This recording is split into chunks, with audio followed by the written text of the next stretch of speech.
London 1965 ఒక శనివారం మధ్యాహ్నం ఒక వ్యక్తి బ్యాంకుకు పరిగెత్తుకుంటూ వెళ్ళాడు. ఒక్క నిమిషం ఆలస్యం. బ్యాంకు తలుపులు మూసేశారు. ఆయన జేబులో రూపాయి లేదు. వీకెండ్ మొత్తం గడపడానికి చేతిలో ఒక్క క్యాష్ నోటు కూడా లేదు. ఆ క్షణంలో తీవ్రమైన కోపంతో, ఆకలితో ఒక వ్యక్తి వింత ఆలోచన చేశాడు.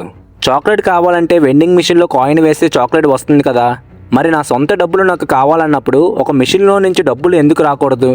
ఆయన పేరే జాన్ షెపర్డ్ బారన్. ఈరోజు మనం వాడుతున్న ఏటీఎం మిషన్ వెనుక ఉన్న అసలు మైండ్ ఆయనదే. కానీ ఇక్కడే ఒక పచ్చి నిజం ఉంది. ఈరోజు మనం ఏటీఎం సెంటర్కి వెళ్ళి చాలా క్యాజువల్గా కార్డు పెట్టి డబ్బులు తీసుకుంటున్నాం. కానీ ఈ ఐడియాను మొదట్లో ప్రపంచంలో ఉన్న ప్రతి ఒక్క బ్యాంకరు ఒప్పుకోలేదు. ఇది అట్టర్ ఫ్లాప్ ఐడియా అన్నారు. అసలు మిషన్లోంచి డబ్బులు ఇవ్వడం ఏంటి? జనాలు దాన్ని పగలగొట్టి దొంగతనం చేస్తారు. అసలు మనుషులు లేకుండా బ్యాంకింగ్ ఏంటి అని అనుమానపడ్డారు. ప్రపంచాన్ని మార్చిన అతిపెద్ద ఫైనాన్షియల్ ఇన్వెన్షన్ ఒకప్పుడు బ్యాంకింగ్ ఇండస్ట్రీ దృష్టిలో ఒక చెత్త ఐడియా, ఒక రిజెక్ట్ చేయబడిన మిషన్. ఈ రోజు గ్లోబల్ ఎకనామీని ఎలా శాసించే స్థాయికి చేరిందో అర్థం కావాలంటే మనం బ్యాంకుల క్లోజ్డ్ డోర్స్ వెనక ఉన్న పాలిటిక్స్లోకి వెళ్ళాలి. ఈ రోజు మనం జీవిస్తున్న డిజిటల్ యుగంలో యూపీఐ ఉంది, నెట్ బ్యాంకింగ్ ఉంది. కానీ 1960 నాటి పరిస్థితి ఊహించుకోండి. బ్యాంకులు కేవలం 10 గంటల నుంచి మధ్యాహ్నం 3 గంటల వరకే తెరిచి ఉండేవి. శనివారం ఆఫ్ డే, ఆదివారం హాలిడే. అంటే మీకు శనివారం సాయంత్రం ఏదైనా ఎమర్జెన్సీ వస్తే మీ అకౌంట్లో ₹1,00,000 ఉన్నా సరే మీరు రూపాయి కూడా వాడుకోలేరు. మీ సొంత డబ్బు కోసం మీరు మీ బ్యాంకులో ఉన్న ఒక క్లర్క్ మూడ్ మీద, ఆ బ్యాంక్ టైమింగ్స్ మీద ఆధారపడాలి. డబ్బు మీది, కానీ కంట్రోల్ బ్యాంకుది. ఈ కంట్రోల్ను బ్రేక్ చేయడమే జాన్ షెపర్డ్ బారన్ చేసిన పని. ఆయన బ్రిటన్కి చెందిన బార్క్లేస్ బ్యాంక్ దగ్గరకు వెళ్ళాడు. అక్కడ ఉన్న టాప్ మేనేజ్మెంట్తో ఒకే ఒక మాట చెప్పాడు. నేను మీకు ఒక మిషన్ ఇస్తాను. అది 24 గంటలు, వారంలో 7 రోజులు మీ కస్టమర్లకి డబ్బు ఇస్తుంది. దానికి జీతం అక్కర్లేదు, లంచ్ బ్రేక్ అవసరం లేదు. ఆ బ్యాంక్ ఎండీకి ఈ ఐడియా నచ్చింది. అలా 1967 జూన్ 27న లండన్లోని ఒక బ్రాంచ్లో ప్రపంచంలోనే మొదటి ఏటీఎం మిషన్ని ఇన్స్టాల్ చేశారు. కానీ ఇక్కడ ఒక విషయం గమనించాలి. ఆ రోజుల్లో ప్లాస్టిక్ కార్డులు లేవు, మ్యాగ్నెటిక్ స్ట్రిప్స్ లేవు, కంప్యూటర్ నెట్వర్క్స్ లేవు. మరి ఆ మిషన్ ఎలా పనిచేసిందో తెలుసా? ఒక ప్రత్యేకమైన కెమికల్ ఉన్న చెక్కులను వాడేవారు. దానిపై కార్బన్ 14 అనే ఒక రేడియో యాక్టివ్ మెటీరియల్ ఉండేది. భయపడకండి, అది మనుషులకు హాని చేసేంత రేడియేషన్ కాదు. ఆ చెక్కును మిషన్లో వేస్తే లోపల ఉన్న డిటెక్టర్ ఆ రేడియో యాక్టివ్ను రీడ్ చేసి ఇది ఒక ఒరిజినల్ చెక్కే అని కన్ఫర్మ్ చేసుకుని క్యాష్ బయటకు పంపేది. మరి సెక్యూరిటీ ఎలా? జాన్ షెపర్డ్ బారన్ మొదట 6 డిజిట్స్ పిన్ నెంబర్ పెడదామనుకున్నాడు.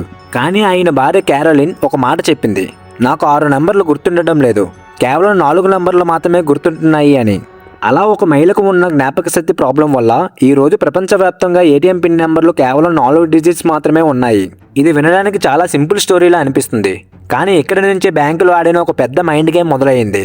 బ్యాంకులు ఈ మిషన్లను కస్టమర్ సౌకర్యం కోసం పెట్టాయని మీరు అనుకుంటే పొరపాటే. ఒక బ్యాంక్ బ్రాంచ్ నడపాలంటే దానికి స్పేస్ కావాలి, ఏసీలు కావాలి, క్లర్కులు కావాలి, క్యాషియర్లు కావాలి. ప్రతి ట్రాన్సాక్షన్కి బ్యాంకు కొంత ఆపరేషనల్ కాస్ట్ అవుతుంది. అదే ఒక ఏటీఎం మిషన్ పెడితే 5 క్యాషియర్లు చేసే పనిని ఒక మిషన్ చేస్తుంది. బ్యాంకుల హ్యూమన్ రిసోర్స్ కాస్ట్ దాదాపు 80% తగ్గిపోతుంది. అంటే మీ సౌకర్యం పేరుతో బ్యాంకులు తమ ఖర్చులను తగ్గించుకున్నాయి. కానీ కథ ఇక్కడతో అయిపోలేదు. 1970, 80లలో ఏటీఎంలు బాగా పాపులర్ అయ్యాయి. ప్రతి గల్లీలో ఏటీఎంలు వచ్చాయి. అప్పటి వరకు ప్రజలు నెలకొకసారి బ్యాంకుకు వెళ్ళి పెద్ద మొత్తంలో డబ్బులు డ్రా చేసేవారు. ఎందుకంటే లైన్లో నిలబడాలి కాబట్టి. కానీ ఏటీఎం వచ్చాక ఏమైంది? ఎప్పుడు పడితే అప్పుడు చిన్న మొత్తంలో డబ్బులు డ్రా చేయడం అలవాటైంది. వాలెట్ ఖాళీ అవగానే పక్కనే ఉన్న ఏటీఎంకి వెళ్ళి డబ్బులు తీయడం చాలా ఈజీ అయిపోయింది. ఇక్కడే బ్యాంకులు తమ అసలైన రూపాన్ని చూపించాయి. మొదట్లో ఏటీఎంలో డబ్బులు తీయడం ఫ్రీ అన్నారు. జనాలు పూర్తిగా ఏటీఎంలకి అలవాటు పడిపోయారు. వన్స్ మీరు ఒక సిస్టమ్కి అడిక్ట్ అయ్యాక రూల్స్ మారుతాయి. బ్యాంకులు నెమ్మదిగా యూసేజ్ లిమిట్స్ పెట్టాయి. నెలకు 5 సార్లు మాత్రమే ఫ్రీ. ఆ తర్వాత మీరు మీ సొంత డబ్బులు డ్రా చేయాలన్నా సరే ప్రతి ట్రాన్సాక్షన్కి 20 లేదా ₹25 ఫీజు కట్టాలి. పైగా వేరే బ్యాంక్ ఏటీఎం వాడితే ఆ ఛార్జీలు ఇంకా ఎక్కువ. మీరు మీ సొంత అకౌంట్లో డబ్బును తీస్తున్నారు. దానికి బ్యాంకు లోపలే ఎవరూ కష్టపడడం లేదు. కానీ కేవలం ఆ మిషన్ను వాడుతున్నందుకు మీ అకౌంట్లో నుంచి డబ్బు కట్ అవుతుంది. ఏటీఎం అనేది కేవలం డబ్బులు ఇచ్చే మిషన్ మాత్రమే కాదు, అది మానవ సమాజంలో ఒక పెద్ద సైకలాజికల్ మార్పును తెచ్చింది. అప్పటి వరకు మనుషుల మధ్య నడిచే బ్యాంకింగ్ కాస్త మనుషులకు మిషన్లకు మధ్య నడిచే నమ్మకంగా మారింది. ఈ రోజు మనం యూపీఐ వాడుతున్నాం. ఫోన్పే, గూగుల్ పేలతో సెకండ్లలో ట్రాన్సాక్షన్లు చేస్తున్నాం. క్యాష్ వాడకం చాలా తగ్గిపోయింది. చాలామంది ఏమంటున్నారంటే ఏటీఎంల కాలం అయిపోయింది, త్వరలోనే ఏటీఎం మిషన్లు మాయమైపోతాయి అని. నిజమేనా? బహుశా సిటీల్లో ఇది నిజం కావచ్చు. కానీ ఒక్కసారి ఆలోచించండి. ఇంటర్నెట్ లేని గ్రామీణ ప్రాంతాలలో నెట్వర్క్ డౌన్ అయినప్పుడు లేదా ఏదైనా ప్రకృతి వైపరీత్యం వచ్చి పవర్ కట్ అయినప్పుడు మీ ఫోన్లో ఉన్న డిజిటల్ మనీ పనిచేయదు. అప్పుడు మీకు ప్రాణం పోసేది మళ్ళీ ఆ ఏటీఎంలోంచి వచ్చే కాగితం నోటు మాత్రమే. డిజిటల్ ఇండియా ఎంత స్పీడ్గా వెళ్తున్నా ఇప్పటికీ మన దేశంలో క్యాష్ ఇన్ సర్క్యులేషన్ రికార్డ్ స్థాయిలోనే ఉంది.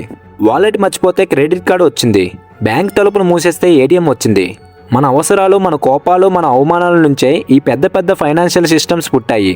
కానీ ఈ సిస్టమ్స్ అన్నీ కలిసి చివరికి మనల్ని స్వతంత్రం చేస్తున్నాయా, లేక బ్యాంకుల మీద మరింత ఆధారపడేలా చేస్తున్నాయా? ఈ వీడియో మీకు నచ్చితే లైక్ చేయండి, మీ ఫ్రెండ్స్ అందరికీ షేర్ చేయండి. అలాగే మన మనీ లాజిక్ తెలుగు ఛానల్ని సబ్స్క్రైబ్ చేసుకోండి.